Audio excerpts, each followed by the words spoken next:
So Safin, tell me what happened last weekend. L4, right? Yeah, it was an L4. What happened? Well, I got a really bad start to the match. Well, wait a second. You won the first round, right? I won the first round, yeah. Okay. I won the first set, the guy retired. Second round, I didn't know who I was playing, but turned out the guy was the 5th seed. 5th seed. It didn't really matter. And you beat him? No, I almost beat him. Oh, that's the one that you lost. Got it. Okay. So what happened in the match? Well, I got a really bad start. I almost went down 0-3. He was serving at 2-0, 40 love. Okay. Luckily, I broke him back. Okay. I just couldn't find my timing. And then I went from 2-0 to 2-2. And then from that point, I lost 4 straight games. Okay. So that's how the first set went, just too many errors. Okay. Not good. In the second set, it was really close. We both held serve until about 3-2, because I served first. So it was 3-2. I broke him 4-2. I held 5-2. And ended up winning that set 6-3. And the tiebreak was where I got a really good start. I hit a nice, high, deep return. He shanked a forehand 1-0. And then it went on. We kept holding. I had 8-6. I was serving. 8-6, okay. 8-6 in the tiebreak. Okay. And at 8-6, we were just having a normal rally. And he had a short ball on my forehand, somewhere around here. Okay. I wasn't trying to hit a winner. Okay. But I dumped in the net. Yeah, after 8-6, I lost the next 3 points. I was down 8-9. 8-9, okay. I was serving. I was in advantage. I had a kick serve. He had a backhand return. Hit an inside-out forehand winner out of nowhere. 9-all. Then I win the next point, 10-9. That's my first match point.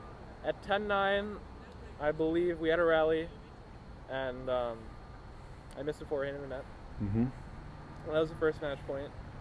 And then that's 10-all. And then I won the next point too. Another match point, number 2? I'm serving this time. I have match point. Okay. I'm really pumped up and yelling and everything. Yeah. Natural. I hit another kick serve. Yeah. He hits a short return. Okay. Somewhere around here. And I get to the forehand a little late.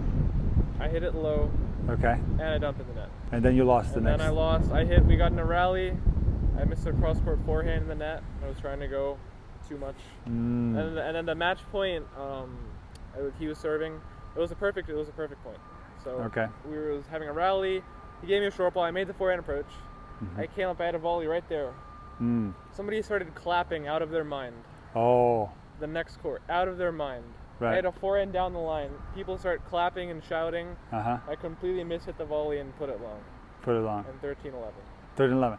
But the week before, when you played, I think it was a men's open, right? Okay, yeah. You won the first round, you lost in the second round, and you played the back draw. I did. And you won tons of matches. You won like 5 matches? Yes. You ended up losing in the final of the back draw, right? I did, yeah. And that whole week, you were texting me and complaining about your forehand. Is that right? Yes. And then I kept telling you, there's nothing technically wrong with your forehand. Yeah. I just want you to shake it off, to be positive. Otherwise, it's going to get in your head. It's going to keep getting worse because you're so negative about it. And then you, after you lost that match, were again complaining about your forehand. The next 2 days, I think. Yeah, you were complaining about your forehand in the next tournament, okay? So you didn't really listen to me. Now you notice I didn't answer your text on purpose, because here's the thing about losing. You're going to lose. This is a part of tennis. You're going to lose maybe every week, okay? That's normal. Even the best players, they lose. But what you have to do is something super simple. We have to learn a lesson when you lose. Do you know who John Wooden is? Heard of him. Yeah, he's one of the greatest coaches of all time. He was the UCLA basketball coach. He won 10 NCAAs, regarded as one of the greatest coaches in the history of sports. And he said the simple phrase, when you lose, don't lose the lesson. Now it sounds super simple, but we as players, we don't learn the lesson when we lose. And that's what you were doing this last 2 weeks. You were so negative about your forehand. You really didn't learn anything other than complaining about your forehand and putting yourself in a very, very negative state of mind. So I'm going to tell you a little story about myself, because I tend to get negative too when I lose. Okay? So I'm going to tell you a little story about a friend of mine called Carlos Gomez Diaz. You know who that is? I feel like I've heard of him. He's a coach down in Lauderdale. He's a really, really amazing player. He was top 200.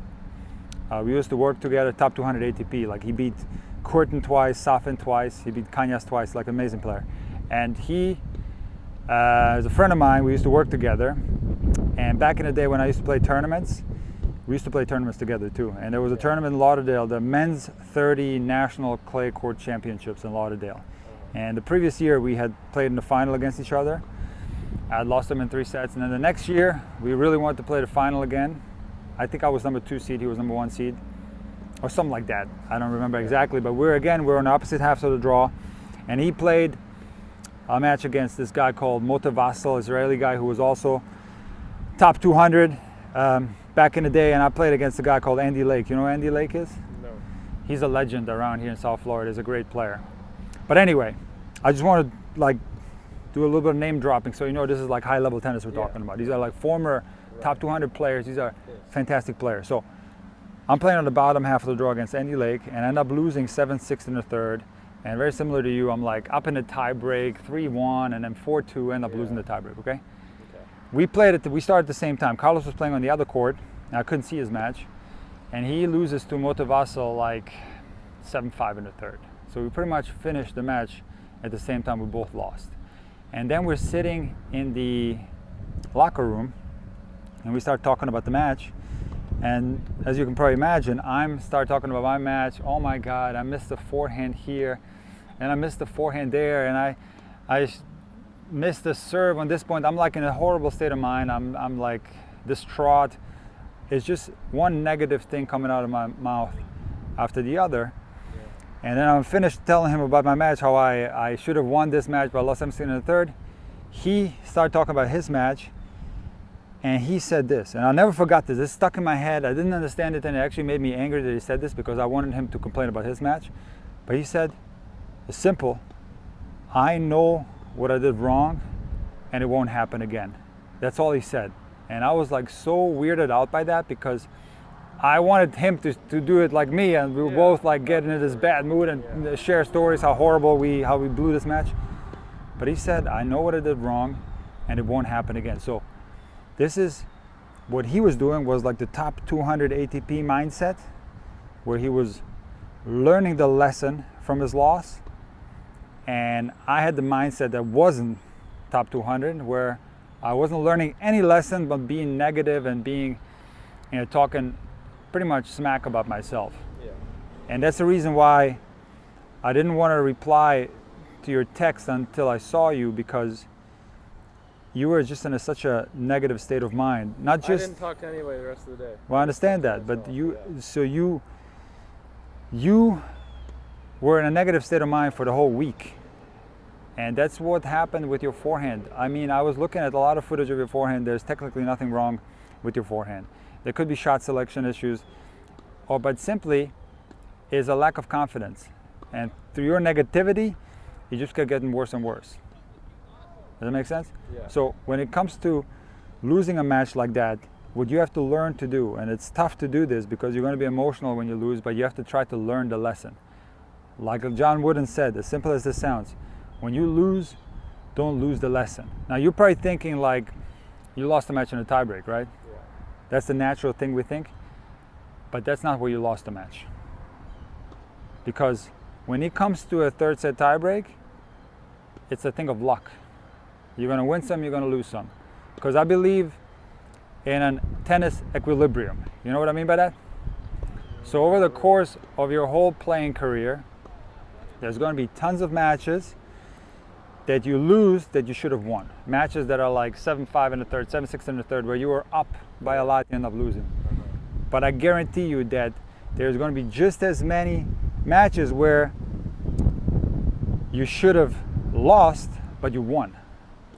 But the problem with us tennis players is that we don't remember those matches that we should have lost and end up winning. We remember those that we should have won and end up losing. Those are the ones that stick in my mind. But there's an equilibrium. Look at Rafa. He had 2 finals at the Australian Open where he was up a break in the 5th, and then he wins one where he was down 2 sets to love. Everything evens out at the end of the day.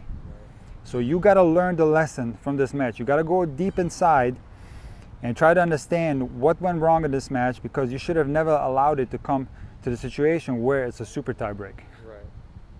Because a super tie break is a thing of luck. There was probably some situations in this match where if you would have done things differently, you could have probably won 3-3 or 4-4. Right.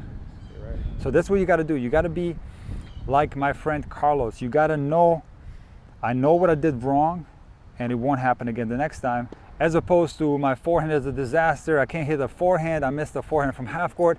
I missed a forehand from here, from there. You understand the difference? Yeah. But don't feel bad, because I'm like that too. Yeah. I want to complain about everything too, but you have to be constructive. You have to learn the lesson. Right. As simple as that sounds. You have to, after a match, start thinking what you did wrong. And it wasn't the fact that you lost a super tie break and you blew match points. That's normal. That's going to happen. When you're in that situation where it's that close, it's 50-50. It's a thing of luck. If you're playing at the high level, you lost the match way before that. Go, go, go, go, go. Come on. Go get it. Chase it down.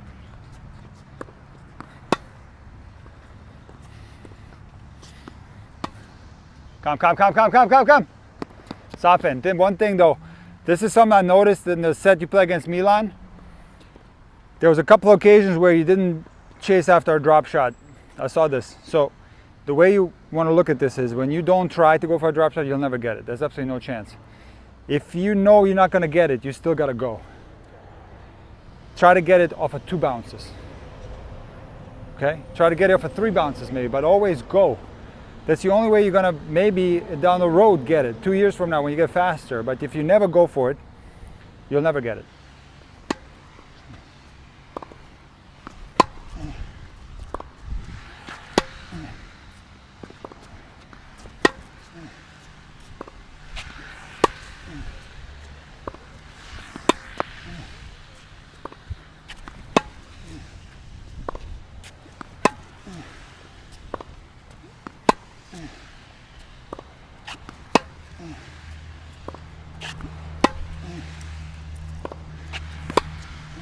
Come. Come on, chase everything down. Forehand.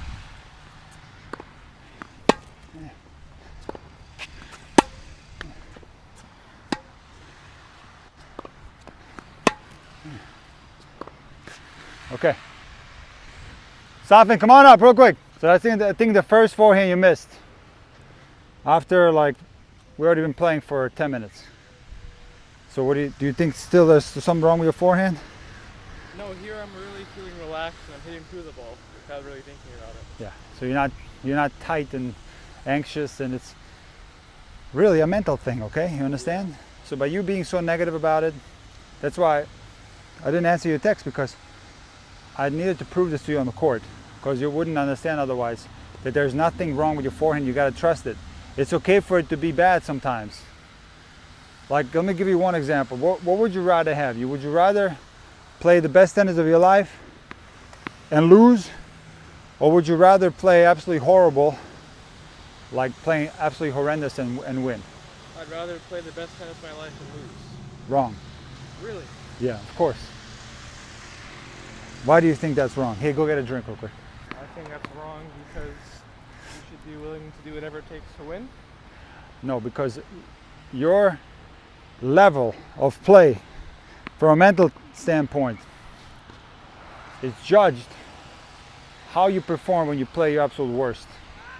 That's what the greatest of all time all have in common. They end up winning, or let's say they find a way to win when they're at their absolute worst. That's what John McEnroe said. They asked him, what is in your opinion the greatest attribute of a champion? And John McEnroe said, is having the ability to win when you're not playing your best. When you're playing well, it's easy to win.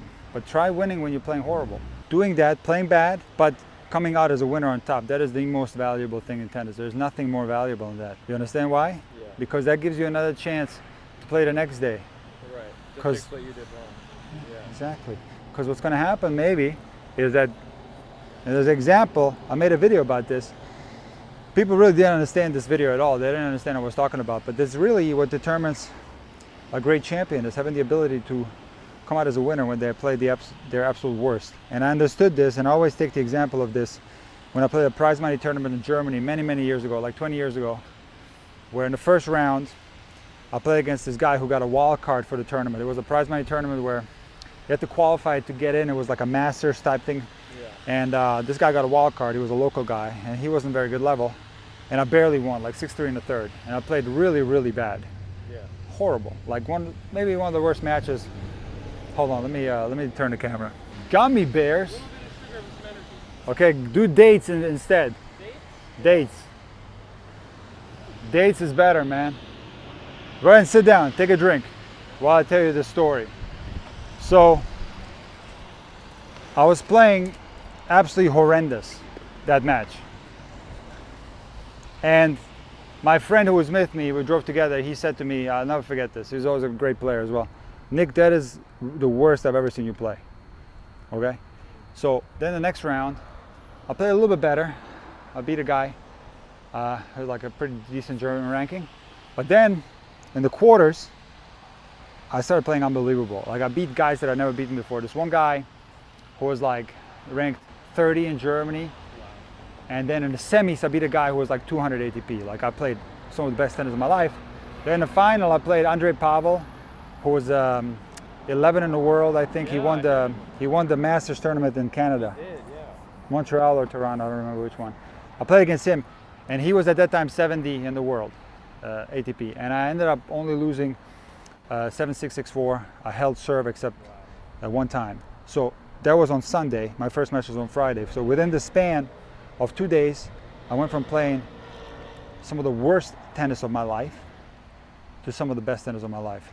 Because the value I got from winning that first round, where I was feeling horrible mentally, couldn't put a ball on the court, I played so bad, but I somehow managed to come through, like I somehow won. I don't even know how I won, but I somehow won. And that gave me so much belief and so much confidence to keep playing on and to improve. They ended up playing some of the best tennis of my life. So that's the value you get from playing poorly and winning and finding a way to win. From a mental standpoint, it is the most important thing in tennis. Because again, I'll tell you this, when you're playing well, everything's easy. Everything's rosy when you're playing well. But what happens to most players when they don't play well, that's when they let go. They get down a set in the break and they're like, it's not my day, you know? It's not my day. They don't necessarily tank, like obvious tanking, but mentally they just kind of turn off. They tune out and they just let the match go and they're done. But it's the guys like the greatest of all time, like a Nadal, like a Djokovic, that find a way to come through. Just think about how many times someone like Djokovic or Nadal had 5 setters against low-ranked players in the early rounds of a Grand Slam, and they end up winning the Grand Slam. You notice in the semis and the finals, they're like destroying. That happens all the time. So your answer was wrong for that reason. You understand? Yes, now I understand. Okay, very good. All right. Okay, let's do now. I'm going to go in the corner. You come back to me. I'm going to do all forehands. All forehands. I'm going to also bring you in because another thing that you didn't do so well in your match against Milan. Transition game. So I'm gonna bring you in a lot to work a little bit on your transition game, and I'm gonna work on the side that you have issues with, which is the deuce side. Okay. So you come everything to me, even the half court shots come back. Everything back to you. Yep. Here we go.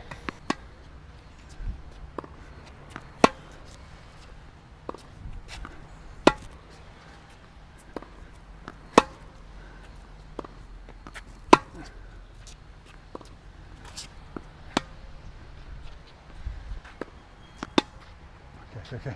More, it's not enough. More. You really gotta smack those balls so they don't come back. More, come on, smack it.